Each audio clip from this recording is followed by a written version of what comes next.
Впечатления са много положителни, за това, че всичкото, което беше, всичките изречения бяха в положителна посока. Първо,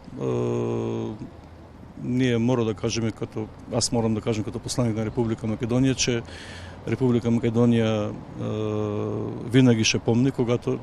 Република България и на 16 януари 1992 година, а и сега подкрепа независимостта, суверенността на Република Македония. Второ, мора да потенцираме, че и на днешната среща беше потенцирано, че основен аксиом и принцип на българската външна политика е развитие на регионът, сътрудничество, добросъседство, с запазване на интегритетът, суверенитетът и независимостта на всичките страни от региона, което е услов за развитие на региона във всичките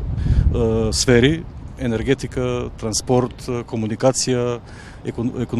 економическо развитие, и това означава, че България трябва да бъде лидера на локомотивата на региона, което ще повлече сите земи от региона да реализира своята основна цел. Това е да бъдат дело от Европейския съюз. И трето, което е също така много важно, и мисля, че това е също така аксиом, това е, че Република България силно подкрепва всички страни от Западен Балкан, що по-скоро да станат част от Европейския съюз. А особено значимо това, че България от 1 януари 2018 година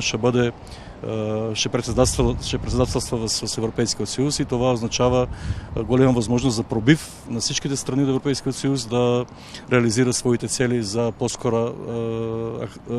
по-скоро членство в Европейския съюз. Докато сътрудничиме на принципите на добросъседство, приятелство и кооперативност, и докато настъпваме като регион, имаме големи шанси да оцелееме и да одолееме на този натисък, и всичките страни се развиеме и индивидуално, но и като регион в положителна посока.